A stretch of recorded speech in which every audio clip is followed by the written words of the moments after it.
440쪽을 보시면 등기의 유효 요건이 나오는데요. 예전에 프린터로 나눠 드린 적이 있는데 혹시 기억나실지 모르겠는데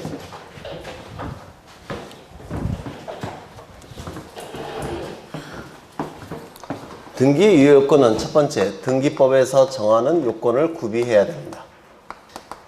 두 번째, 민법에서 정하는 요건도 구비를 해야 됩니다. 두 가지 요건을 충족해야지만 등기는 유효하다라고 얘기하는데요. 이 등기법에서 정하는 요건을 뭐라고 부르죠? 또한 등기법은 절차법이니까 절차적 요건. 또한 등기는 물권 변동의 형식이기 때문에 형식적 요건이라고도 부릅니다. 그래서 등기법이 정하는 요건, 절차적 요건, 형식적 요건이라고 부르고요. 이 민법에서 정하는 요건은 실체법이죠. 민법이 실체적 요건. 또한 이 물권행위는 물권 변동의 실질이라고 부르기 때문에 또한 실질적 요건이라고도 불러요. 어느 용어로 출제될지 모르니까 다 알고 계셔야 돼요. 이거 뭐라 부른다고요? 절차적 요건, 형식적 요건. 이거는 실체적 요건, 실질적 요건이라고 부릅니다. 이 등기법이 정하는 요건은 첫 번째, 등기가 일단 있어야 되겠죠? 맞아요. 등기가 일단 있어야 됩니다. 등기가 존재할 것. 다만 이 등기는 물권 변동의 효력이 발생하기 위해선 등기가 필요하죠. 따라서 등기는 물권 변동의 효력 발생 요건이라고 얘기합니다. 다만 물권 변동의 효력이 계속 존속하기 위해서 등기가 항상 필요한 건 아니죠. 따라서 효력 존속 요건은 아니다라고 했는데 기억나셔요? 예를 들어서 등기가 부적법하게 말소가 됐다고 해서 저당권 등기가 부적법하게 말소가 됐다고 해서 저당권이 소멸합니까? 존속합니까? 존속하죠. 그러니까 말소 회복 등기할 수 있는 거 아닙니까? 따라서 등기는 물권 변동의 효력이 계속 존속하기 위해서 반드시 필요한 요건은 아니에요. 그래서 여기서 출제될 수 있는 문구는 그겁니다. 등기는 효력 발생 요건일 뿐이지 효력 존속 요건은 아니다 라고 얘기합니다. 두 번째, 이 등기는 관할을 위반해서는 안 됩니다. 관할을 위반한 등기는 당연무효 직권말소 이의신청의 대상이 되죠. 세 번째, 이 등기는 사건이 등기할 것이 아니어서는 안 돼요. 즉 등기 능력이 있어야 됩니다. 등기 능력이 없는 등기는 사건이 등기할 것이 아닌 경우에 해당되니까 당연무효 직권말소 이의신청의 대상이 될 겁니다. 네 번째 뭐 있었죠? 등기신청 절차가 적법하고 유효해야 됩니다. 이건 뭘 얘기하느냐면 이건 29조 제1호, 2호죠. 이거는 3호부터 11호까지를 얘기하는 겁니다. 그러면 3호부터 11호에 해당이 된다면 각하해야 되겠죠. 그런데 각하하지 않고 등기가 실행이 됐다면 이 3호부터 11호 위반의 등기는 어떻게 되죠? 당연무효도 아니고 직권말소할 수도 없고 이의신청할 수도 없다고 했는데 기억나셔요?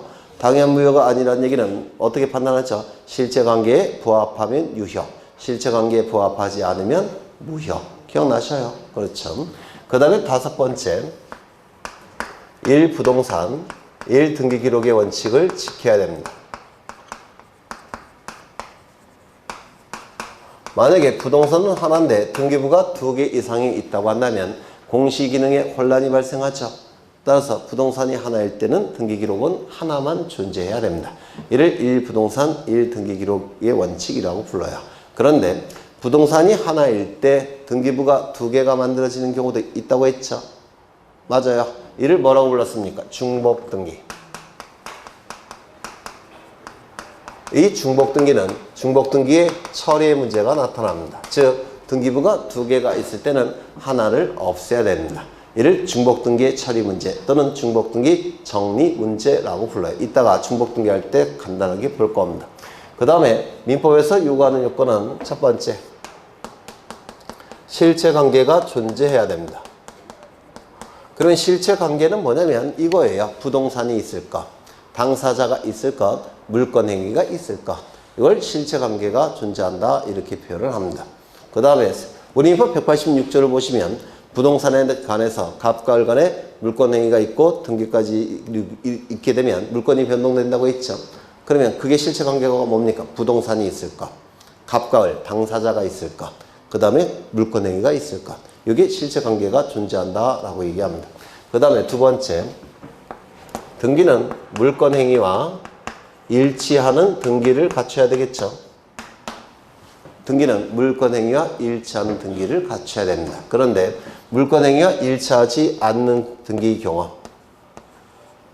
이 등기는 효력이 있느냐 이게 문제가 되는데요. 이를 불일치의 문제, 불합치의 문제라고 얘기를 했습니다. 프린트 나간 적이 있어요. 불일치의 문제. 이 불일치의 문제는 크게 세 가지가 있는데요. 첫 번째, 존재상의 불일치.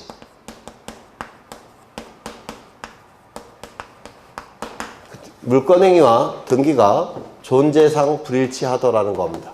이걸 존재상의 불일치라고 불러요. 그러면 이 존재상의 불일치는 물권행위와 등기를 갖추게 되면 물권 변동의 효력이 발생하죠.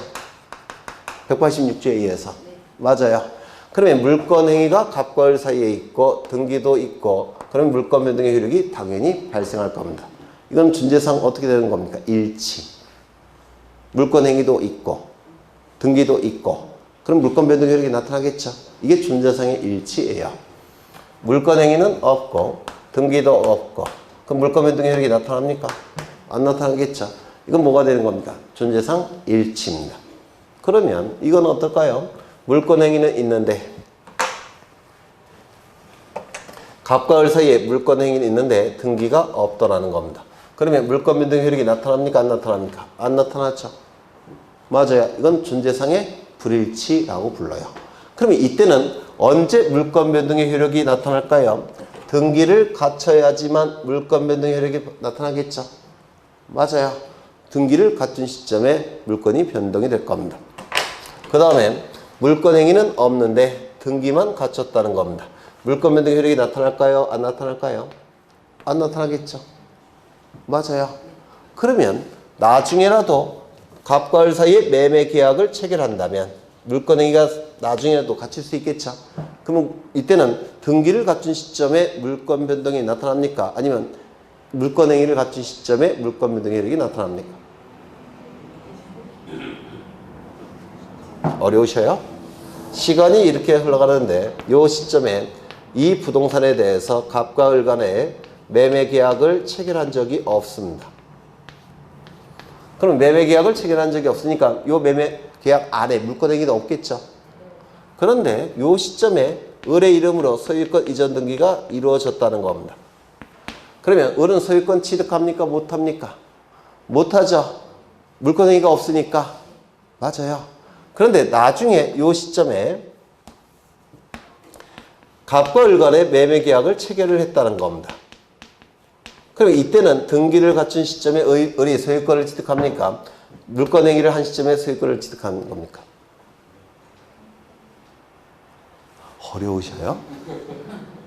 보통은 매매계약 체결하고 그 다음에 등기하죠. 맞아요. 보통은. 그럼 매매계약 체결하고 등기를 하면 어느 시점에 소유권이 변동이 됩니까? 등기를 갖춘 시점에. 맞아요. 근데 이 사안의 경우에는 등기가 먼저 이루어졌고 그 다음에 매매계약이 나중에 이루어졌죠. 그럼 이 시점에 을이 소유권을 취득합니까? 이 시점에 소유권을 취득하는 겁니까? 네? 이거 초등학생도 알 것 같은데. 물권행위와 등기를 두 개 다 갖춰야지 소유권을 취득하는 거예요. 두 개 다 갖춘 시점은 어느 시점입니까? 이때 아닙니까? 이때 소유권을 취득하는 겁니다. 어려우셔요? 두 개를 동시에 갖춰야지만 소유권 취득하는 거 아닙니까? 두 개를 동시에 갖춘 시점은 이때가 아니라 이때 아닙니까? 어려우셔요? 이상하다. 나는 안 어려운 것 같은데. 사실은 이거 설명 안 드리고 싶은데 책에 있어서 설명을 드리는 거예요. 네. 이걸 뭐라고 부르냐면 물권행위를 실체적 유효요건이라고 불러요. 실체적 유효요건을 추후에 완성시켰다고 해서 실체적 유효요건의 추환이라고 부릅니다. 그러면 먼저 등기를 하고 나중에 매매계약을 체결했다면 매매계약 체결한 시점에 소유권을 취득하는 것이지 등기를 한 시점에 소유권을 취득하는 게 아니라는 겁니다. 나중에 매매계약을 체결한 시점에 소유권을 취득하겠다는 겁니다. 그 다음에 두 번째, 내용상의 불일치가 있습니다. 이게 우리 등기법에서 출제되는 내용이에요. 이건 뭐죠? 물권행위의 내용과 등기의 내용이 일치해야 되는데 물권행위의 내용과 등기의 내용이 일치하지 않더라는 겁니다. 이를 내용상의 불일치라고 불러요. 그 다음에 세 번째, 시간상의 불일치. 이 시간상의 불일치도 우리 등기법에서는 안 나오는데 여러분 교재에 있기 때문에 설명을 드려야 될 것 같아요. 민법에서 출제되는 내용인데 요 시점에 이 부동산에 대해서 갑이 을과 매매 계약을 체결합니다. 그러면 이 매매 계약은 채권행위죠. 물권행위는 채권행위 안에 있다고 했죠. 그러면 여기에 물권행위가 있을 겁니다. 요 시점은 을의 이름으로 소유권 이전 등기가 이루어진 시점입니다. 보통은 매매 계약을 체결하고 나중에 등기하죠. 맞아요. 이때 물권행위를 한 시점과 등기를 갖추는 시점 사이에는 시간적인 갭이 존재합니까? 존재하죠. 이를 시간상의 불일치라고 불러요. 시간상의 불일치. 물권 행위를 한 시점과 등기를 한 시점에 시간상의 갭이 존재하더라는 겁니다. 그러면 이때 요 중간에 갑이 사망했다면 물권행위 효력은 상실할까요? 아니면 여전히 유지될까요? 네? 유지됩니다. 왜요? 책임지는 자가 존재합니다. 누굽니까? 상속인. 따라서 을의 이름으로 상속인이 등기해줘야 되겠죠. 이게 뭐죠? 상속인에 의한 등기 신청. 맞아요. 두 번째, 갑이 미쳤다는 겁니다. 또는 그렇지, 미쳤다가 낫겠네요. 미쳤다는 겁니다. 이거 뭐죠? 행위 능력이 상실된 겁니다. 또는 의사 능력이 상실된 겁니다. 맞아요. 그러면 이 물권행위 효력에 영향을 미칠까요? 안 미칠까요? 안 미칩니다. 왜요? 법정 대리인이 책임지기 때문에 그렇습니다. 맞아요. 물권행위에 영향을 미치지 않습니다. 따라서 을 명의로 등기를 갖추면 을은 소유권을 취득합니다. 세 번째, 소유권이 갑에서 을로 변동이 됐다라는 겁니다. 요 시점에. 권리기속의 변동이 됐다라는 겁니다. 사실 민법에서 출제되는 핵심적인 건 요거예요. 소유권이 갑에서 을로, 을이 아니네, 병으로. 이런 뜻이죠. 갑이 을 간에 매매 계약을 체결했고 그 이후에 병에게 매매 계약을 체결하고 소유권 이전 등기를 해줬다는 겁니다. 권리기속에 변동이 발생했죠. 을 등기를 갖추기 전에. 맞아요. 이때는 물권행위에 영향을 미칠까요? 안 미칠까요? 이게 민법에서 고급 지문으로 출제되는 내용입니다. 우리 등기법에는 책에는 있지만 안 나와요. 지금 소유권이 변동이 됐죠. 갑에서 병으로. 그럼 요 을은 등기를 갖춘다고 해서 소유권 취득할 수 있습니까? 없어요. 왜요?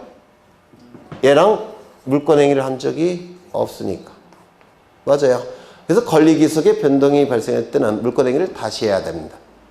이때는 물권행위를 다시 할 필요가 없지만 이때는 물권행위를 다시 해야 된다는 게 민법에서 고급 지문으로 출제가 되는 거예요. 우리 등기법은 안 나오는데 책에 있어서 설명을 드립니다. 우리 등기법에서 출제가 되는 건 이거예요. 내용상의 불일치. 첫 번째, 질적 불일치. 두 번째, 양적 불일치. 이 양적 불일치는 물권행위의 양과 등기의 양이 일치하지 않다라는 겁니다. 이 양적 불일치는 우리 등기법에서 출제가 된다면 가능성은 조금 있어요. 근데 그렇게 나올 가능성이 높은 건 아닌데 여기 이러한 부동산이 있고 소유자가 갑입니다. 갑이 을로부터 10억 원을 빌립니다. 다 설명드린 거예요. 한 번은 담보를 요구할 겁니다. 따라서 갑은 을에게 저당권을 설정하게 될 겁니다. 저당권이 설정되기 위해서는 먼저 저당권 설정 계약이 체결돼야 되겠죠. 이게 뭐죠? 물권행위. 그 다음에 두 번째, 저당권 설정 등기가 이루어져야 되겠죠. 이게 뭐죠? 등기. 그러면 이 을은 두 가지 권리를 취득할 겁니다. 10억 채권, 그 다음에 담보물권인 저당권. 이때 계약서에는 얼마를 빌렸다라고 기록되어 있을까요? 10억. 등기부에는 얼마로 등기돼야 될까요? 10억. 그러면 이거는 물권행위의 양과 등기의 양이 일치하죠. 따라서 을에게 10억의 채권과 10억짜리 저당권이 발생하는데 문제가 없죠. 이거는 물권행위와 저당권의 양이, 물권행위와 등기의 양이 일치가 된 겁니다. 맞아요. 그런데 이러한 경우가 있더라는 겁니다. 요거는 10억. 그런데 등기부에는 얼마로 등기가 됐냐면 20억 이렇게 등기가 됐다는 겁니다. 그러면 물권행위의 양과 등기의 양이 이러한 관계예요. 맞아요. 이때는 물권행위는 법률행위고 법률행위 안에는 의사표시가 있죠. 의사를 위주로 해석을 합니다. 의사를 위주로. 그러면 을의 의사를 위주로 해석하면 이거 무효화시킬까요? 10억으로 등기된 저당권 등기를 무효화시킬까요? 아니면 10억 범위 내에서 유효성을 인정하게 될까요? 전부 무효화시킬까요? 아니면 10억 범위 내에서 유효한 등기로 인정할까요?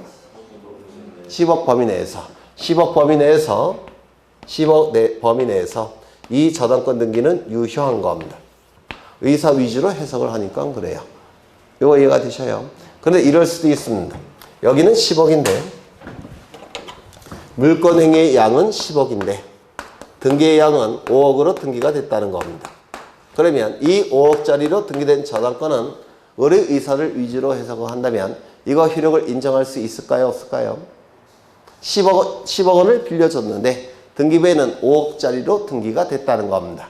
그러면 을은 이 저당권 등기의 효력을 인정할까요? 인정하지 않을까요? 5억 범위 내에서 인정할 수 있을까요? 5억 범위 내에서 효력을 인정하게 되면 나중에 경매 절차로 넘어갔을 때 5억만 배당을 받아갈 겁니다. 그럼 을의 의사를 고려해서 해석하면 을은 이거 무효화시키겠죠. 그리고 다시 등기하겠죠. 맞아요. 따라서 원칙은 전부 무효입니다. 그런데 특별한 관계가 있다면, 즉 을은 아버지, 갑은 아들, 이런 특별한 관계에 있다면 이때는 전부 무효화시킬까요? 5억 범위 내에서 유효성을 인정할까요? 이때는 일부 유효. 이 내용이 우리 민법 몇 조에 규정되어 있을까요? 137조. 일부 무효의 법리가 적용이 되는 겁니다. 그래서 물권행위의 양과 등기의 양이 일치하지 아니할 때 물권행위 양이 더 작다면 물권행위 범위 내에서 유효성을 인정하는 것이고, 물권행위 양이 더 크다라고 한다면 거꾸로 얘기했나? 어떻게 된 거야? 이렇게 됐죠. 네. 물권행위 양이 더 크다면 원칙은 전부 무효, 예외적으로 일부 유효, 이렇게 되는 겁니다. 그 다음에 출제가 된 건 요거예요. 요게 가장 중요한데요. 이때 질적 불일치는 첫 번째, 권리에, 등기된 권리에 주체, 객체, 내용 또는 종류의 불일치. 두 번째, 등기가 이루어지는 과정, 등기가 이루어지는 절차상의 불일치. 이렇게 둘로 나눠지는데, 여러분 교재가 이게 맞는데, 요 논리에 따라하는 게 맞는데, 여러분 교재는 그냥 두서없이 막 나열되어 있어요. 요 논리가 맞습니다. 그러면 등기된 권리의 주체, 객체, 내용상의 불일치가 뭐냐면 주체의 불일치. 예를 들어서 갑이 을로부터 10억 원을 빌렸습니다. 그러면 누구 명의로 저당권 등기가 돼야 될까요? 을 명의로. 맞아요. 그런데 엉뚱한 주체로 병 명의로 등기가 됐다는 겁니다. 효력을 인정할 수 있을까요? 없을까요? 없겠죠. 이게 주체의 불일치예요. 그러면 을 명의로 저당권 등기가 돼야 되는데 병 명의로 저당권 등기가 됐다면 이거는 공시 기능을 인정할 수가 없습니다. 맞아요. 따라서 이 등기는 무효입니다. 무조건 무효예요. 이게 주체의 불일치입니다. 엉뚱한 주체로 등기가 됐다는 겁니다. 두 번째, 객체의 불일치. 그러면 저당권을 설정해 주는데 100번지 토지에 대한 저당권을 설정하고자 합니다. 그런데 등기부에 어느 등기부에 등기가 됐냐면 100번지가 아니라 101번지 토지 등기부에 저당권 등기가 됐다는 겁니다. 이건 엉뚱한 객체의 등기가 됐죠. 이거 이해가 되셔요? 100번지 토지를 담보로 제공했기 때문에 100번지 토지 등기부에 저당권 등기가 돼야 돼요. 그런데 엉뚱한 토지 등기부인 101번지 토지 등기부에 등기가 됐다는 겁니다. 공시기능 인정할 수 있습니까? 없을 겁니다. 당연히 무효가 될 겁니다. 객체의 불일치입니다. 엉뚱한 객체에 등기가 됐다는 뜻이에요. 세 번째, 내용상의 불일치, 종류상의 불일치.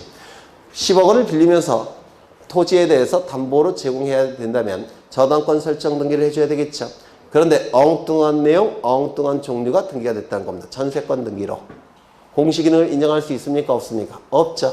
따라서 내용상의 불일치, 종류상의 불일치도 등기 효력을 인정할 수 있다, 없다? 없다. 그다음 이건 전부 다 뭐가 되는 겁니까? 무효. 그 다음에 등기가 이루어지는 과정, 등기가 이루어지는 절차상의 불일치가 뭐냐면 우리 등기법에는 등기 절차마다 규정이 있겠죠. 등기 과정마다 등기법에 규정이 있겠죠. 그러면 그 규정을 따라서 등기를 해야 됩니까? 따를 필요가 없습니까? 따라야 되겠죠. 그래서 등기법이 정하는 절차, 등기법이 정하는 과정을 지키면서 등기가 돼야 됩니다. 그런데 등기법이 정하는 절차, 과정을 지키지 않고 등기를 했다는 겁니다. 이를 등기과정상의 불일치, 등기절차상의 불일치라고 불러요. 그러면 등기법이 정하는 절차, 과정을 지키지 않고 나온 등기가 뭐가 있느냐면 첫 번째, 중간 생략 등기. 두 번째, 무효 등기의 유형. 세 번째, 실제와 다른 원인에 의한 등기.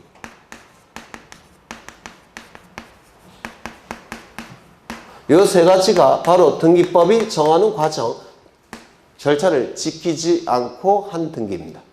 요게.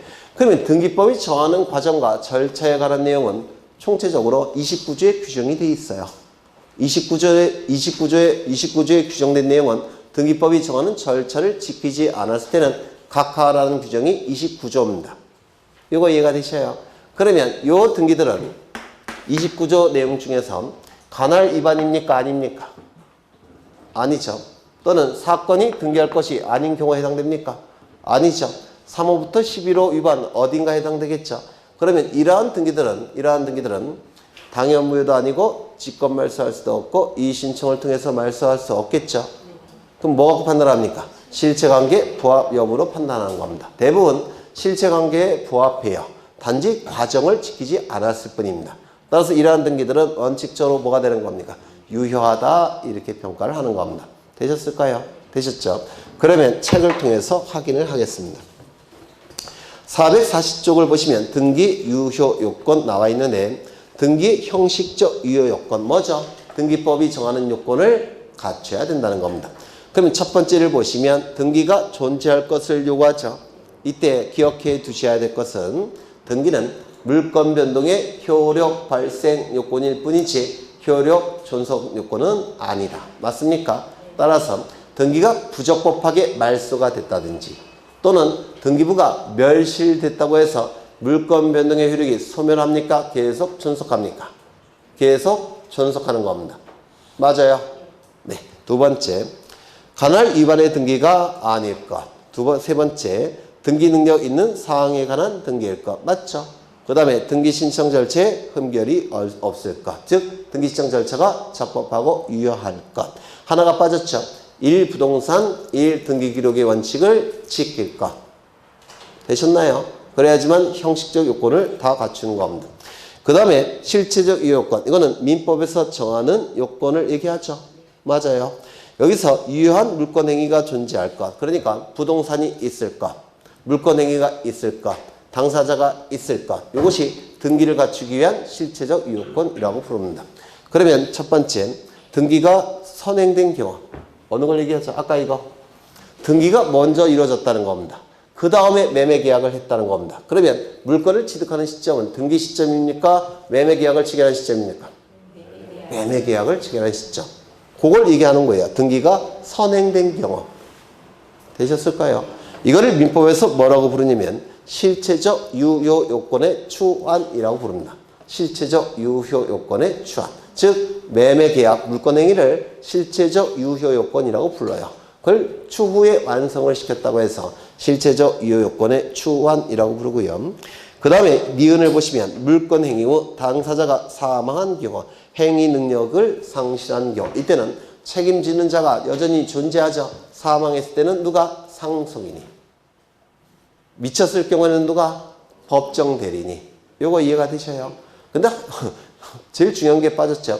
물권행위 이후 권리기속에 변동이 발생했다는 겁니다. 물권행위에 영향을 미칩니까? 안 미칩니까?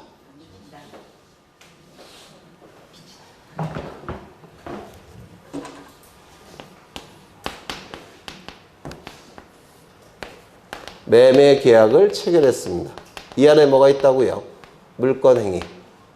맞아요. 그 다음에 권리기속의 변동이 생겼다는 겁니다. 매매계약 플러스 소유권 이전 등기. 물권행위가 먼저 이루어지고 그 다음에 갑이 병과 매매계약을 체결하고 소유권 이전 등기 해줬죠.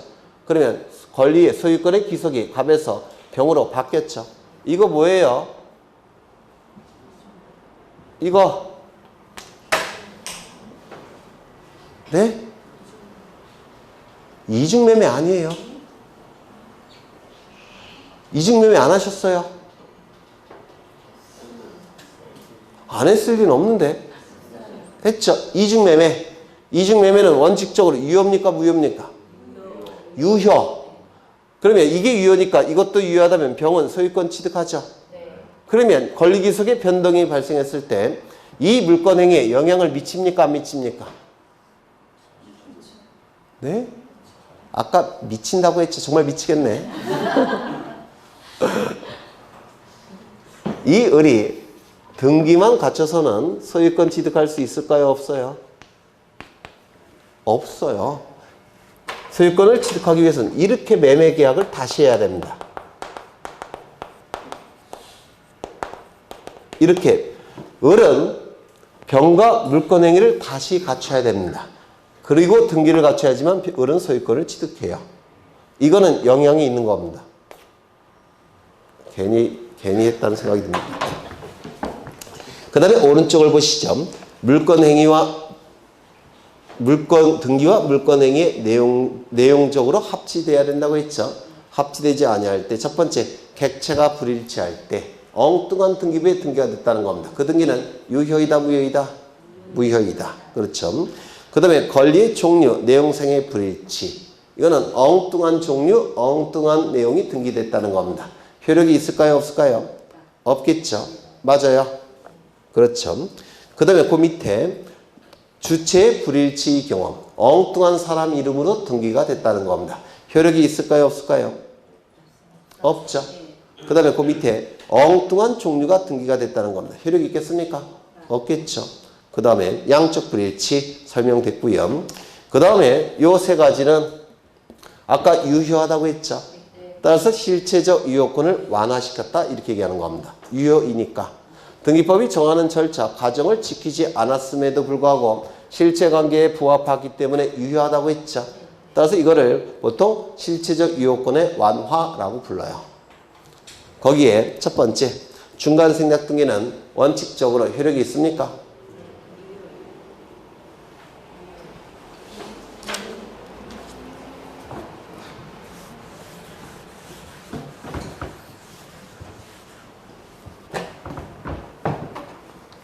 여기 이러한 부동산이 있고 소유자가 갑입니다. 갑이 을과 매매 계약을 체결합니다. 소유권 이전 등기까지 이루어지면 갑이 가진 소유권은 을의 소유권으로 변동되겠죠. 그리고 을은 병과 매매 계약을 체결합니다. 소유권 이전 등기가 이루어지면 병은 소유권을 취득하겠죠. 그러면 등기부에는 어떻게 등기가 돼야 될까요? 소유권 변동 과정이 정확하게 공시가 돼야 되니까 이렇게 등기가 돼야 됩니다. 1번 소유권 보전 갑, 2번 소유권 이전 을, 3번 소유권 이전 병. 이렇게 등기가 되면 권리 변동 과정을 정확하게 공시가 될 겁니다. 맞아요. 이때 이 중간자의 명의를 생략하겠다는 겁니다. 이거를 생략하겠다는 겁니다. 이걸 뭐라고 부르냐면 중간 생략 등기라고 불러요. 이 중간 생략 등기가 이루어지면 등기부에는 이렇게 등기가 될 겁니다. 1번 소유권 보전 갑, 2번 소유권 이전 병. 중간자의 명의가 생략된 등기라고 해서 중간 생략 등기라고 불러요. 그렇다면 이러한 중간 생략 등기는 유효한가? 이걸 중간 생략 등기의 유효성의 문제라고 얘기를 했습니다. 이 중간 생략 등기는 원칙이 형사법적으로는 처벌을 받죠. 처벌을 받습니다. 형량도 무지 세요. 부동산 등기 특별조치법에서는 이 중간생략 등기의 경우에는 3년 이하의 징역, 1억 원 이하의 벌금에 처해집니다. 누가? 가불병 모두다. 중간생략 등기 한 가불병 모두가 부동산 등기 특별조치법 위반죄로서 공동정범입니다. 따라서 셋 다 3년 이하의 징역, 1억 원 이하의 벌금에 처해집니다. 형사처벌을 받습니다. 그런데 두 번째, 민법적으로, 민사법적으로 이 중간생략 등기는 첫 번째, 관할 위반입니까? 아닙니까? 아니에요. 두 번째, 사건이 등기할 것이 아닌 경우에 해당됩니까? 그것도 아닙니다. 그러면 3호부터 11호 위반 어딘가에 해당되겠죠? 맞아요. 이때는 뭐 갖고 판단하죠? 실체관계 부합 여부로 판단합니다. 그런데 병은 어차피 가구로부터 이전 등기를 받아서 소유권을 취득하건 을로부터 이전 등기 받아서 소유권을 취득하건 어차피 병은 소유권을 취득할 자죠. 소유권 취득할 자 이름으로 소유권 등기가 됐죠. 이 등기는 실체관계에 부합합니까? 부합하지 않습니까? 실체관계에 부합해요. 맞아요. 그러면 이 등기는 원칙이 뭐가 되겠습니까? 유효하다 이렇게 평가합니다. 그렇다면 원칙은 유효한데 처벌하는 규정이 있습니다. 이 처벌 규정은 단속 규정일까요? 아니면 효력 규정일까요? 단속만 하는 규정이라고 해서 단속 규정이라고 얘기합니다. 맞아요. 단속 규정이 될 겁니다.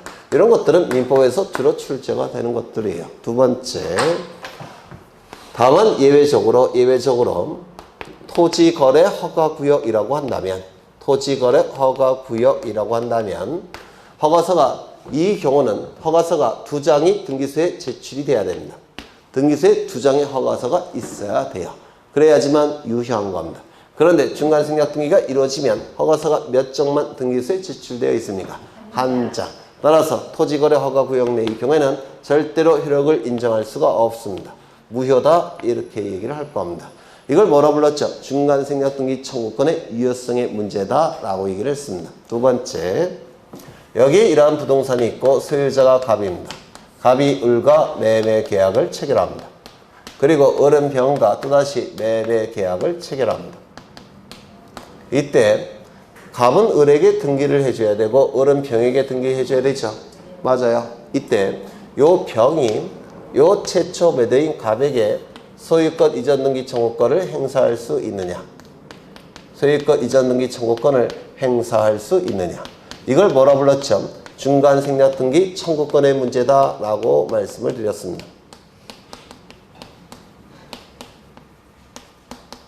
얘를 최초 매도인, 중간 매수인, 최종 매수인이라고 하는데 중간자를 생략하고 최종 매수인이 최초 매도인을 상대로 소유권 이전 등기 청구권을 행사할 수 있느냐. 이를 중간생략 등기 청구권의 문제다 라고 얘기를 했습니다. 원칙은 행사할 수 있습니까? 없습니까? 없다고 했죠. 없기 때문에 이 을은 갑에 대해서 등기 청구권이 있죠. 그리고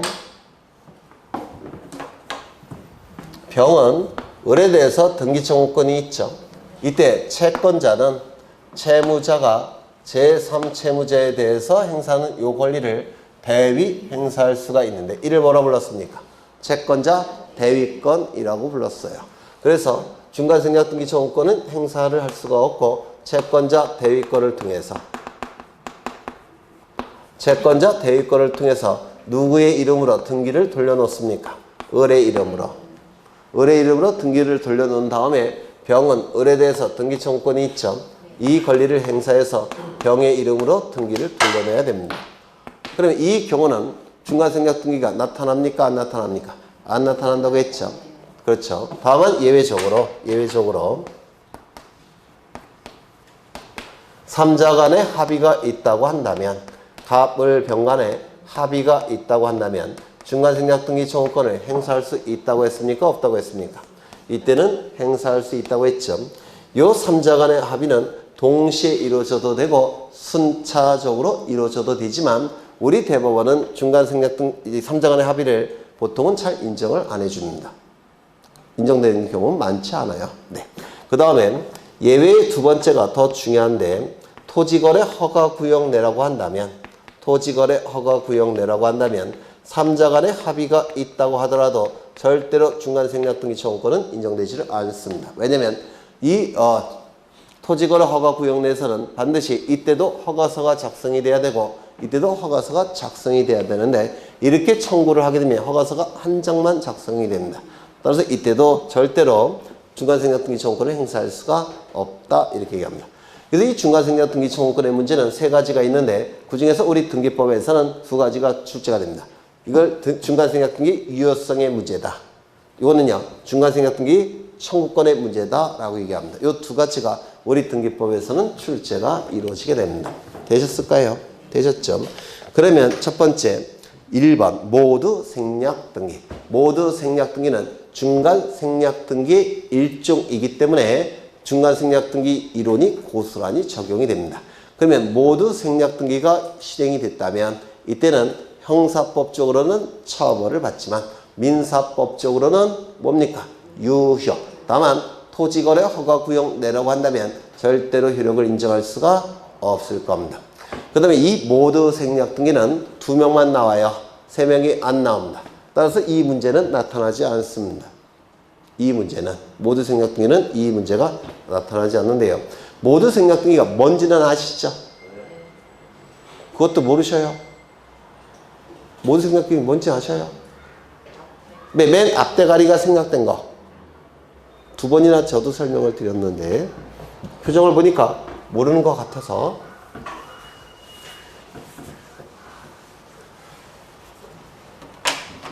갑은 건물을 신축합니다. 건물을 신축해요. 그러면 갑은 소유권자겠죠? 그렇죠. 소유권자입니다. 갑이 을과 매매 계약을 체결한다면 소유권 이전 등기 해줘야 되겠죠? 그러면 등기부에는 어떻게 등기가 돼야 됩니까? 1번 소유권 보전 갑에서 2번 소유권 이전 을. 이건 정상적인 등기예요. 그런데 갑이 을에게 제안을 합니다. 뭐라고 제안을 하냐면 대금을 깎아줄 테니까 너의 이름으로 보전 등기하라 라고 제안을 해요. 그러면 을은 대금 깎아준다니까 받아들일 수 있겠죠. 그래서 거기에 대해서 특약을 맺더라는 겁니다. 이 특약을 통해서 을이 보전 등기를 신청합니다. 그러면 등기부에는 어떻게 등기가 되느냐면 이렇게 등기가 이루어지게 돼요. 1번 소유권 보전 을. 이걸 모두 생략등기라고 불러요. 맨 앞대가리가 모는 모자할 때 모고요. 두는 머리 두자예요. 그래서 맨 앞대가리가 생략된 등기. 이를 모두 생략등기라고 얘기합니다. 이건 중간생략등기 일종이기 때문에 형사법적으로 처벌을 받습니다. 즉 갑을은 3년 이하의 징역 1억 이하의 벌금에 처해지게 돼요. 다만 민사법적으로는 을은 어차피 소유권을 취득할 자죠. 소유권을 취득할 자 이름으로 등기가 된 상태라서 이 등기는 유효하다라고 얘기를 합니다. 다만 토지거래 허가 구역 내라고 한다면 절대로 효력을 인정할 수가 없을 겁니다. 이때는 2명만 나타나고 있죠. 따라서 중간생략등기 청구권의 문제는 나올 수 있다 없다? 없을 겁니다. 이것만 될 거예요. 그러면 모두 생략등기를 보시면 미등기 부동산을 양수인 명의로 직접 소유권 보존 등기하는 것을 말하는데 이거는 형사법적으로는 처벌을 받지만 민사법적으로는 어떻다고요? 실체관계에 부합하기 때문에 유효하다라고 얘기를 할 겁니다. 그 다음에 중간생략등기가 나와 있는데 기업 실체관계에 부합하면 유효하다 이렇게 돼 있죠. 실체관계에 부합하니까 유효할 겁니다. 다만 형사법적으로는 처벌을 받는다고 했죠. 거기 팁을 보시면 3자 간의 합의에 의하여 계약이 이루어진 경우 직접 최초 소유자에게 등기 청구가 가능하나 합의가 없는 경우는 직접 등기 청구할 수 없으며 채권자 대위권 행사하여 등기를 청구해야 된다. 이거 이해가 되실까요? 되셨죠? 네. 그 다음에 니은을 보시면 토지거래 허가구역 내에서는 절대로 중간생략등기 효력을 인정한다, 인정하지 않는다. 인정하지 않는다고 했습니다. 실체와 다른 원인에 의한 등기. 이거는 이거죠. 실체와 다른 원인에 의한 등기. 갑이 을과 증여 계약을 체결합니다. 그리고 소유권 이전 등기가 이루어지면 갑의 소유권은 을의 소유권으로 변동이 될 겁니다. 그런데 등기부에는 어떻게 등기가 됐냐면 이렇게 등기가 됐습니다. 1번 소유권 보전 갑에서 2번 소유권 이전 을. 실체는 증여인데 등기부에는 세금을 줄이기 위해서 매매로 기록이 됐다는 겁니다. 이게 실체와 다른 원인에 의한 등기라고 불러요. 이때는 을은 첫 번째 관할 위반입니까? 아니에요. 두 번째 사건이 등기할 것이 아닌 경우에 해당됩니까? 아닙니다. 그러면 실체관계 부합 여부로 판단하겠죠. 그러면 을은 어차피 증여를 통해서 소유권을 취득하건 매매를 통해서 소유권을 취득하건 소유권을 취득할 자 이름으로 소유권 등기가 된 것이죠. 실체관계에 부합 판단한다. 부합한다. 따라서 유효하다. 이렇게 평가를 하는 겁니다. 그 다음에 넘겨보시면 무효등기의 유형이 나오는데 이건 민법에서 하시니까 말로 하겠습니다. 표제부 등기는 유형이 허용된다 안 된다? 안 된다. 그렇죠. 갑구, 을구에 권리에 관한 등기는 유형이 됩니까? 된다. 단 조건이 있는데 뭐죠? 등기상 이해관계인이 없다면. 기억나셔요? 그렇죠. 그 다음에 등기 효력이 나와 있는데 먼저 순위 확정의 효력이 나와 있네요. 같은 구에서 권리의 우열이 문제가 될 때 뭐 갖고 판단하죠? 순위 번호. 맞아요. 서로 다른 구에서 권리의 우열이 문제가 될 때 뭐 갖고 판단하죠?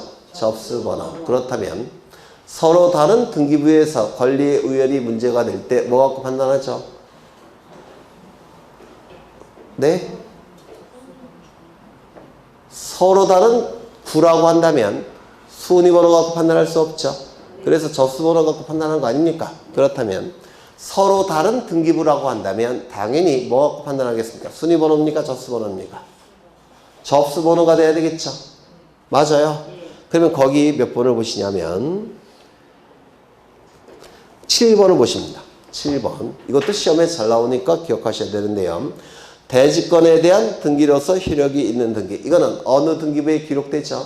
건물 등기부, 표제부, 하단부에 기록되죠. 대지권 등기니까. 맞아요. 그렇죠. 거기 대지권에 대한 등기로서 효력이 있는 등기는 대지권 등기를 얘기하는 겁니다. 대지권 등기는 건물 등기부, 표제부, 하단부에 기록이 되죠. 그 옆에 보시면 대지권의 목적인 토지 등기 기록증, 해당 구 사항란의 한 등기. 이거는 토지 등기부에 기록되는 등기죠. 그럼 권리의 우열이 문제가 될 때 순위번호 갖고 판단할까요? 접수번호 갖고 판단할까요? 접수번호. 서로 다른 등기부니까 접수번호. 이거 이해가 되실까요? 그렇죠. 그 다음에 2번을 보시면 같은 구일 때는 순위번호고 다른 구일 때는 접수번호 갖고 판단한다고 했죠. 그 다음에 부기 등기의 순위는 예를 들어서 2의 1번, 2의 2번, 3의 2번, 3의 3번, 3의 4번, 4의 1번, 4의 2번, 4의 3번. 가장 선순위는 어느 겁니까? 따라서 부기등기는 주등기 갖고 판단하는 거 맞습니까? 네. 부기등기 순위는 주등기 갖고 판단합니다. 다만 부기등기 내에서는 뭐 갖고 판단합니까? 부기등기 순서 갖고 판단하겠죠. 부기등기 안에서는 부기등기 순서 갖고 판단하겠죠. 그렇죠. 그래서 지문을 보시면 부기등기 상호간의 순위는 그 부기등기 순서에 의해서 판단하는 것이고 3번을 보시면 부기등기는 주등기 순위에 의해서 판단할 겁니다. 됐나요? 네, 그렇죠. 그 다음에 가등기에 의해서 본등기 할 때는 순위는 뭐 갖고 결정한다고요? 가등기 순위 갖고 결정한다고 했죠. 맞아요. 왜 가등기 순위 갖고 결정합니까? 가등기와 본등기는 순위 번호를 같이 쓴다고 했죠.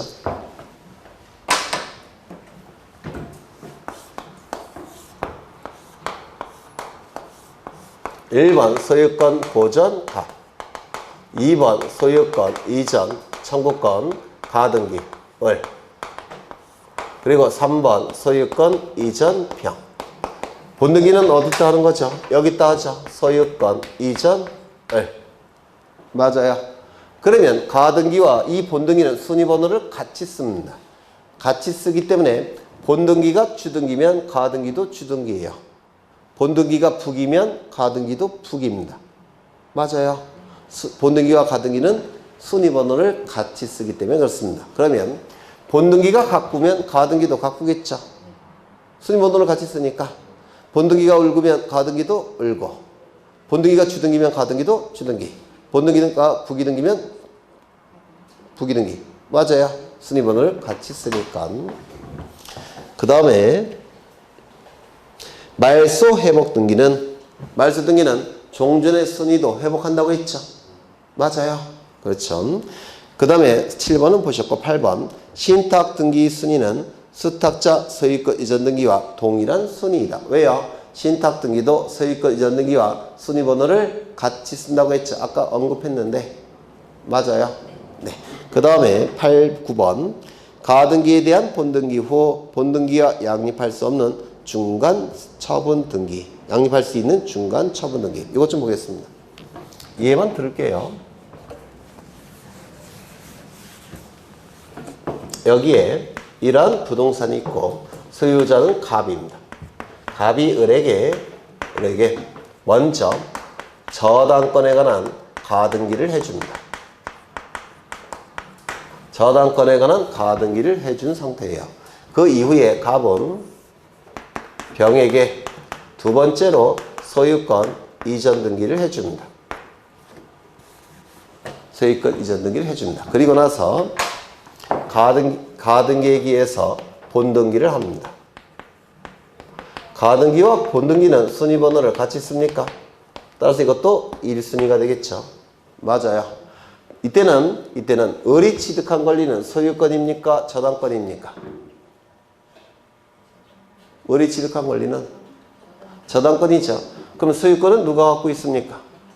갑이 갖고 있죠. 얘가 여전히 소유권자예요. 그러면 소유권자가 소유권 이전 등기 해줄 수 있습니까? 소유권자가 소유권 이전 등기 해줄 수 있죠. 이거는 무권리자의 처분행위가 아닙니다. 다만 순위는 2순위니까 을의 저당권에 의해서 제한을 받는 소유권 취득하죠. 이 두 개의 등기는 양립할 수 있을까요? 없을까요? 있겠죠. 양립이 가능할 겁니다. 이 저당권 등기는 처분 권능으로 구성되어 있기 때문에 다른 물건과 다 양립이 가능해요. 저당권을 뭐라고 부르죠? 간념적 지배권이라고 불러요. 혹시 민법에서 하셨습니까? 간념적 지배권이라는 얘기는 무슨 뜻입니까?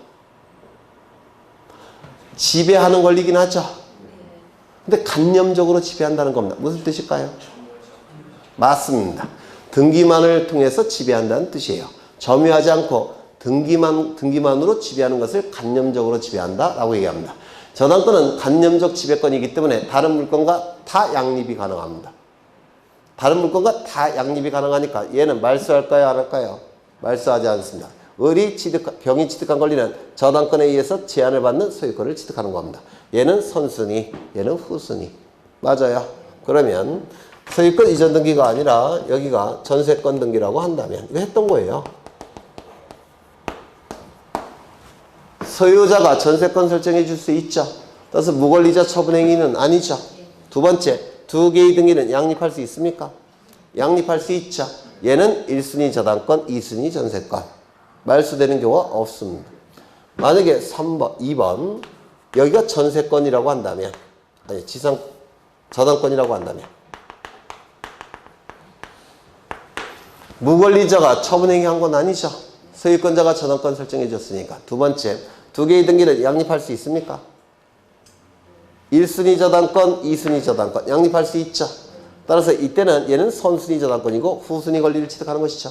맞아요. 그럼 지문을 다시 보시면 가등기에 의한 본등기 후 본등기와 양립할 수 있는 중간 처분의 등기는 가등기에 의해서 본등기한 후 병은 중간에 이루어진 등기죠. 맞아요. 얘는 후순위로 되는 겁니다. 되셨나요? 네, 그걸 얘기하는 것이고요. 나중에 또 보실 겁니다. 그 다음에 등기의 권리 추정력 나와 있는데 등기의 권리 추정력 먼저 1번을 보시면 이 권리 추정력은 등기의 권리 추정력이니까 표제부에서는 권리 추정력을 인정합니까? 인정하지 않습니까? 표제부 등기는 등기의 추정력은 본래 용어가 등기의 권리 추정력이에요. 즉 권리에 관한 등기에서만 추정력이 인정된다는 뜻입니다. 표제부는 권리에 관한 내용이 기록될까요? 안 될까요? 안 되죠. 따라서 표제부의 권리 추정력이 인정될 수 있습니까? 없습니까? 없다고 했죠. 기억나셔요? 그렇죠. 두 번째. 가등기는 권리 추정력이 인정될 수 있을까요? 없을까요? 없죠. 가등기는 효력이 하나밖에 없습니다. 뭐죠? 순위 보존의 효력. 다른 효력은 없습니다. 그 다음에 세 번째. 추정력의 내용이 나와 있는데요. 등기가 있을 때는 이런 적법한 절차에 의하여 실행된 등기라고 추정한다. 뭐죠? 등기 절차 적법 추정. 기억나십니까? 등기 절차 적법 추정. 2번. 등기 추정력은 아니죠. 저당권 설정 등기 경우에는 저당권의 존재뿐만 아니라 이에 상응하는 피담보 채권의 존재도 추정한다. 뭐죠? 등기 권리 적법 추정. 등기 권리 적법 추정. 등기부에 등기된 권리는 등기 명의인이 적법하게 갖고 있다라고 추정해 주더라는 겁니다. 이를 등기관리 적법 추정이라고 불러요. 등기부에 저당권 설정 등기가 되어 있다면 등기 명의인에게 저당권이 적법하게 존재한다고 추정이 된다는 겁니다. 이게 뭐라고요? 등기관리 적법 추정. 그러면 저당권이 존재한다면 부정성에 의해서 뭐도 추정이 됩니까? 피담보 채권도 추정이 되는 겁니다. 등기관리 적법 추정이라고 부르고요. 3번. 등기 추정력은 등기 원인에도 미친다. 이게 뭐죠? 등기 원인 적법 추정. 그래서 등기의 권리 추정력의 물적 범위 세 가지를 반드시 외워달라고 부탁을 드렸습니다. 뭐가 있죠? 등기 관리 적법 추정, 등기 절차 적법 추정, 등기 원인 적법 추정. 기억 얼핏 나셔요? 네, 나시죠? 그 다음에 4번을 보시면 등기 추정력은 당사자 사이에도 당연히 있고 제3자에게도 효력이 있다고 했죠. 기억나셔요? 그렇죠. 4번을 보시면 5번을 보시면 등기를 신뢰하고 거래한 자는 선의 무과실로 추정되나 선이라도 등기 내용을 조사하지 아니한 경우에는 가실이 있는 것으로 추정된다. 이거 이해가 되실까요? 잘 안 되시는 것 같은데 이게 등기 추정력의 부수적 효과라고 부릅니다. 부수적 효과. 이 내용은 물론 우리 등기법에서는 거의 안 나오고 민법에서 출제되는 내용인데요. 등기 추정력의 부수적 효과라는 타이틀로 설명을 드린 적이 있어요. 여기에 이러한 부동산이 있고 소유자가 갑입니다. 갑이 을과 매매 계약을 체결합니다. 이 안에 뭐가 있죠? 물권 행위. 등기까지 이루어진다면 갑이 가진 소유권은 을의 소유권으로 변동되겠죠. 맞아요. 그렇죠. 그 이후에 을은 병과 매매 계약을 체결합니다. 그런데 매매 계약을 체결할 때 등기부 확인하겠습니까? 등기부를 확인할 겁니다. 여기까지 되셨나요? 이때 갑과 을 사이에 매매 계약이 무효 취소 해제가 되면 소유권 변동은 없는 상태로 복귀되겠죠. 따라서 소유권자는 누굽니까? 네? 갑. 소유권은 복귀가 됩니다. 그러면 이 등기는 말소돼야 되겠죠. 맞아요. 그런데 말소되지 않고 남아있다는 겁니다. 말소되지 않고 갑과 을이 게을러서 말소 등기를 하지 않은 상태예요. 그렇다면 이 을은 소유권이 있습니까? 없습니까? 소유권이 없죠. 소유권이 없죠. 이때 병은 매매 계약을 체결할 때 등기부 확인하겠습니까? 등기부를 확인했더니 누구 명의로 등기가 되어 있습니까? 을 명의로. 그러면 등기부를 신뢰하고 거래를 하겠죠. 그러면 요 을에게 소유권이 없다는 사실을 모를까요? 알까요? 모르겠죠. 선의로 추정이 됩니다.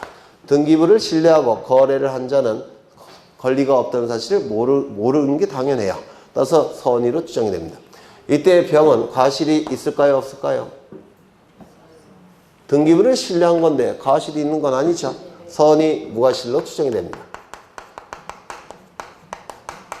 등기부를 신뢰하고 거래를 한 자는 전 권리자가 권리가 없다는 사실을 모르는데 잘못이 없는 겁니다. 선의 무과실로 추정한다. 이렇게 얘기를 합니다. 두 번째,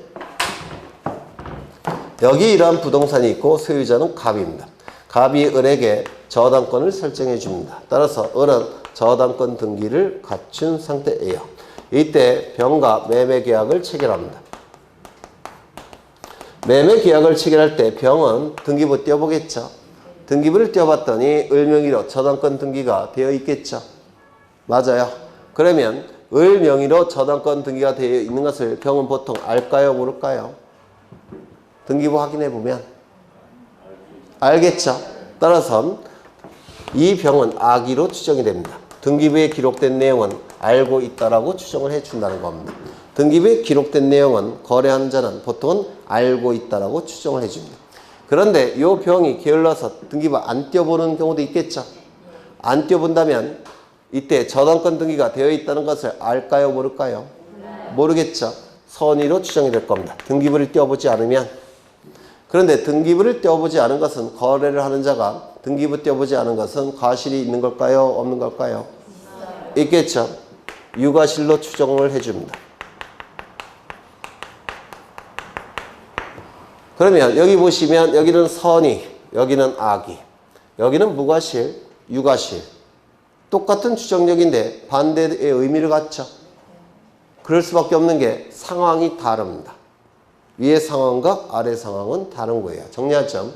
등기부를 신뢰하고 거래한 자는 전에 권리자가 권리가 없다는 것을 보통 모르는데 잘못이 없는 겁니다. 따라서 선의 무과실로 추정이 돼요. 두 번째, 등기부에 기록된 내용은 거래하는 자는 보통 알고 있다고 추정합니다. 따라서 악의로 추정이 돼요. 설령 모른다고 하더라도 등기부에 기록된 내용은 설령 모른다고 하더라도 과실이 있는 것으로 추정을 해줍니다. 그래서 상황이 다른 거예요. 상황이. 그러면 지문을 보시면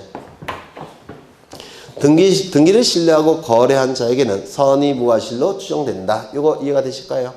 등기부를 신뢰하고 거래한 자는 선의 무과실로 추정이 됩니다. 그 다음에 선이라도 등기 내용을 주사하지 아니한 경우에는 과실이 있는 것으로 추정이 된다. 이걸 얘기하는 겁니다. 선의 유과실로 추정이 되는 건데요. 책을 좀 잘못 쓴 거예요. 상황이 다른 겁니다.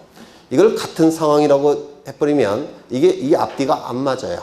상황이 다른 겁니다. 두 문장으로 나눠서 썼어야 되는데 한 문장으로 쓰는 바람에 오해의 여지가 있는 겁니다. 이거 이해가 되실까요?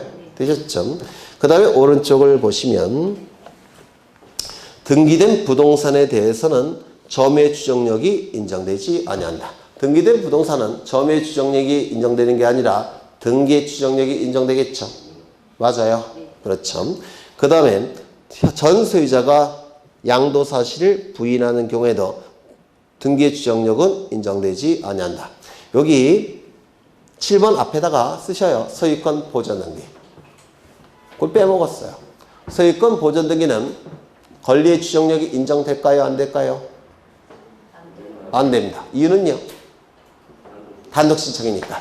아까 보신 거 어디 갔어? 모두 생략 등기. 지웠네. 이거 여기 있네요. 갑과 을 간에 분쟁이 발생을 했다는 거. 이거 아닌데. 모두 생략 등기. 기억나셔요? 모두 생략 등기의 경우에는 거래를 한 자는 보전 등기가 돼 있죠. 그거 단독 신청이었습니까? 공동 신청이었습니까? 또 그림을 그려야 될까요?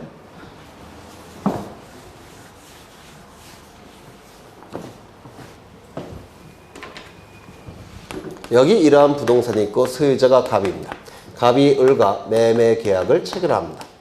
그리고 특약을 맺어요. 어떠한 특약을 맺었죠? 갑이 대금을 깎아주는 대신에 을의 이름으로 보전등기하는 특약을 맺습니다. 특약에 의해서 을은 등기소에 가서 보전등기 신청하겠죠. 그러면 등기부에는 어떻게 등기가 될까요? 이렇게 등기가 될 겁니다. 1. 소유권 보전 을. 이때 갑과 을 사이에 분쟁이 발생을 했다는 겁니다. 이때 을은 전 소유자에게 권리 추정력을 주장할 수 있느냐? 있다 없다? 없다. 왜요? 이 등기는 단독 신청에 의한 등기니까. 갑이 해준 등기가 아니라 을이 단독을 한 등기죠. 따라서 이 등기는 을이 권리 추정력을 주장한다고 하더라도 이 갑이 금방 깰 수가 있다는 겁니다. 이거 이해가 되셔요? 그렇죠. 그 다음에 여기 이러한 부동산이 있고 소유자가 갑입니다. 갑이 을과 매매 계약을 체결합니다. 소유권 이전 등기까지 이루어지면 갑이 가진 소유권은 을의 소유권으로 바뀌겠죠. 이때 이 등기는 갑과 을이 등기소에 가서 공동으로 신청하겠죠. 그러면 등기부에는 이렇게 등기가 될 겁니다. 1번 소유권 보전 갑에서 2번 소유권 이전 을 이렇게 등기가 될 겁니다. 이때 갑과 을 사이에 분쟁이 발생을 했다는 겁니다. 이때 요 을은 이 등기의 권리 추정력을 전 소유자에게 주장할 수 있다 없다? 있다. 왜요? 이 등기는 갑이 해준 등기니까. 맞아요. 그래서 소유권 이전 등기의 경우에는 공동신청을 통해서 나온 등기니까 권리 추정력을 전 소유자에게 주장할 수가 있습니다. 맞아요. 그런데 소유권 보전 등기의 경우에는 권리 추정력이 인정되기가 좀 그래요. 이걸 사실상의 추정력이라고 부르는데요. 권리 추정력을 주장한다고 하더라도 갑이 금방 깰 수 있다는 겁니다. 맞아요. 금방 깰 수가 있으니까 권리 변동의 추정력은 인정되지 않는다. 이렇게 평가합니다. 이걸 사실상의 추정력이라고 불러요. 금방 깰 수 있는 추정력. 이건 권리 추정력이 아닙니다. 그러면 지문을 다시 보시죠.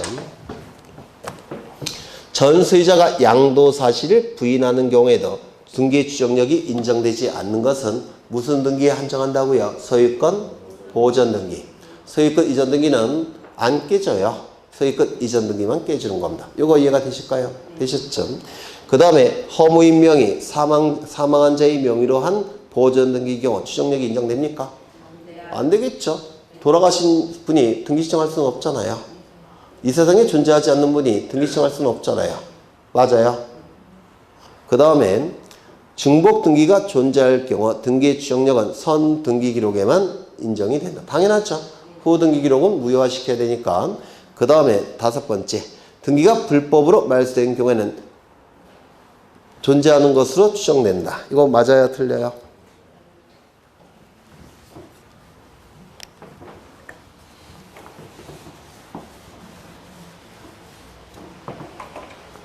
여기 이러한 부동산이 있고 소유자가 갑입니다. 을로부터 10억 원을 빌립니다. 그냥 안 빌려주겠죠? 담보를 요구할 겁니다. 따라서 갑은 을에게 저당권을 설정해 줍니다. 그래서 등기는 어떻게 등기가 되느냐면 이렇게 등기가 됐습니다. 1번 저당권 설정 을 10억. 그러면 저당권의 등기명인 을은 저당권이 적법하게 존재한다고 추정이 되겠죠? 맞아요. 그렇죠. 이때 갑이 변제를 합니다. 그럼 이거는 부적법하게 존재하는 거 맞네요. 이 등기는 어떻게 돼야 될까요? 말소돼야 되겠죠. 그래서 여기에 2번, 1번 저당권 말소. 그리고 요거는 이렇게 지워주겠죠. 이때는 말소 등기의 추정력이 인정이 돼요. 따라서 을은 저당권자로 추정을 받습니까? 받지 않습니까? 받지 않습니다. 적법하게 말소가 된 거니까. 맞아요. 그런데 갑이 서류를 위조해서 말소를 했다는 겁니다. 변제해서 말소한 게 아니라 서류를 위조해서 말소한 겁니다. 이거는 적법하게 말소가 된 겁니까? 부적법하게 말소가 된 겁니까? 부적법하게 말소가 됐죠. 그러면 등기부에 이렇게 기록이 됐는데요. 1번 저당권 설정 을 10억. 그 다음에 2번 1번 저당권 말소. 그리고 여기 실서를 그어서 지을 겁니다. 그런데 이 말소 등기가 서류가 위조가 돼서 말소가 됐다는 겁니다. 부적법하게 말소가 됐어요. 말소 등기 추정력 인정될까요? 안 될까요? 안 되겠죠. 그러면 여기서 을은 권리자로 추정이 될까요? 안 될까요? 이건 되는 겁니다. 맞아요. 그래서 적법하게 말소가 됐느냐 부적법하게 말소가 됐느냐에 따라서 달라지게 돼요. 되셨나요? 그러면 지문을 다시 보시면 등기가 불법으로 말소된 경우 그 권리는 존재하는 것으로 추정됩니까? 소멸한 것으로 추정이 되는 겁니까? 존재하는 것으로. 되셨나요? 그런데 적법하게 말소가 됐다고 한다면 등기 절차 적법 추정에 의해서 말소 등기 추정력이 인정이 돼요. 등기 절차 적법 추정. 그러면 적법하게 말소가 됐다면 그 말소된 권리의 등기는 이거는 권리자로 추정이 됩니까? 안 되는 거죠. 등기법이 만만치 않죠. 정말 섬세하죠. 네, 저처럼 섬세한 성격은 잘하는데. 그 다음에 하나 빠진 게 있는데 이거 좀 따져보죠. 설명을 드린 적이 있는데 등기부에 어떻게 등기가 됐느냐면 이렇게 등기가 됐습니다. 1번 소유권 보전 갑에서 2번 소유권 이전 공유 그 다음에 A 3분의 1 B 3분의 1 C 3분의 1 D 3분의 1 A, B, C, D는 권리자로 추정이 될까요? 안 될까요?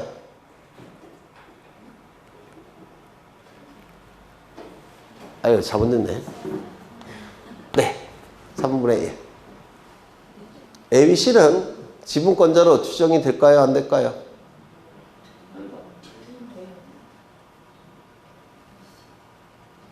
네? 아니 지분의 분자의 합은 분모와 같아야 되죠. 그래야 1이 되는 거 아닙니까? 근데 분자의 합이 4, 분모는 3. 2등기 믿을 수 있어요, 없어요? 없습니다. 누가 보더라도 잘못된 등기입니다. 추정력 인정된다, 안 된다? 안 되는 겁니다. 이거 하나 더 기억해 두시고. 그 다음에 가등기 효력 나와 있는데, 가등기 효력은 하나밖에 없죠. 순위 보전의 효력. 다만 가등기가 설정된 부동산은 안 사겠죠. 이걸 경고적 효력이라고 하는데, 이 경고적 효력은 법률에서 인정하는 효력이 아니에요. 사실상의 효력이라고 부릅니다. 따라서 출제될 가능성은 없습니다. 가등기는 순위 보존의 효력 하나만 있다 기억해 두시고요. 근데 본등기가 이루어지면 순위가 결정되는 시점은 어느 시점이죠? 가등기 시점. 맞아요. 네. 물권 변동 효력이 발생하는 시점은 어느 시점이죠? 본등기 시점. 그렇죠. 그 다음에 등기의 기간과 그 설비는 뭐 출제할 게 없으니까 여러분이 쭉 읽어보시면 됩니다. 그 다음에 어디를 보시냐면 446쪽을 보시면 등기에 관한 장부가 나와 있죠. 이 등기부를 얘기하는 건데, 등기부는 일반 건물 등기부나 토지 등기부는 출제가 안 돼요. 출제되는 등기부는 집합 건물 등기부가 출제가 됩니다. 집합 건물 등기부는 뒤쪽에 나와요. 뒤쪽에 나오니까 그때 상세하게 한번 보실 거고요.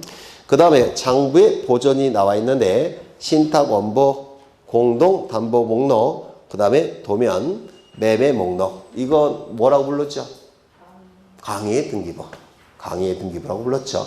강의의 등기부도 등기부의 일종이니까 영구 보존 장부죠. 그래서 영구 보존 장부는 한 7개 정도는 기억해 두셔야 돼요. 7개 정도. 첫 번째, 등기부, 영구 보존 장부입니다. 쓰셔요. 등기부, 영구 보존 장부고요. 두 번째, 폐쇄 등기부. 폐쇄 등기부도 영구 보존 장부고요. 등기부 책 보존부라는 게 있습니다.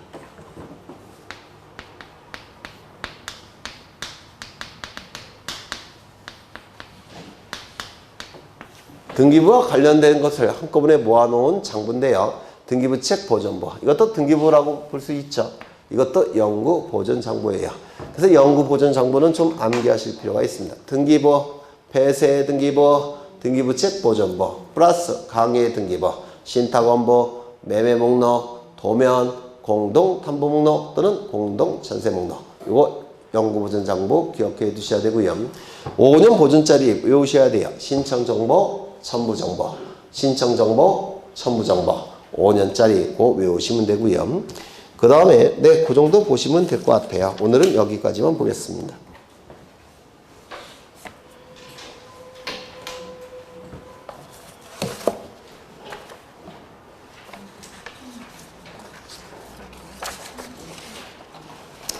프린트 좀 보시죠. 프린트 2쪽을 보시면 거기에 부동산 등기 특별조치법상의 신청 의무가 있고요. 예전에 한번 설명을 드렸는데, 이 부동산 등기 특별조치법상의 신청 의무에서 2번 소유권 이전 등기 신청 의무가 있고요. 소유권 이전 등기 신청 의무에 1, 2, 3번이 있는데, 여러분 그 요약집에는 1번만 소개되어 있어요. 2번, 3번은 소개되어 있지 않습니다. 물론 교과서에는 소개되어 있습니다. 근데 이게 출제가 4번이나 됐기 때문에 설명을 드릴 거예요. 예전에 설명한 걸 다시 한번 확인해 보시고요. 그 다음에 밑에 무인 발급기에 의한 등기상 증명서 발급, 무인 발급기가 설치되어 있죠. 무인 발급기는 2가지 형태로만 발급이 됩니다.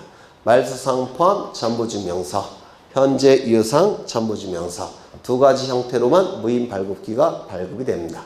그 다음에 꼭 외워두셔야 되고요. 한 페이지 넘겨보시면 비법인 사단재단의 등기 신청에 있어서 첨부 정보가 있는데요. 이것도 나중에 보실 거예요. 이건 다음 주에 이거 꼭 갖고 오셔야 돼요. 다음 주에 꼭 갖고 오십니다. 오늘은 여기까지만 보겠습니다. 그래서 아까도 말씀드린 것처럼 책의 내용으로 가능하면 해결할 수 있으면 책의 내용으로 할 거고요.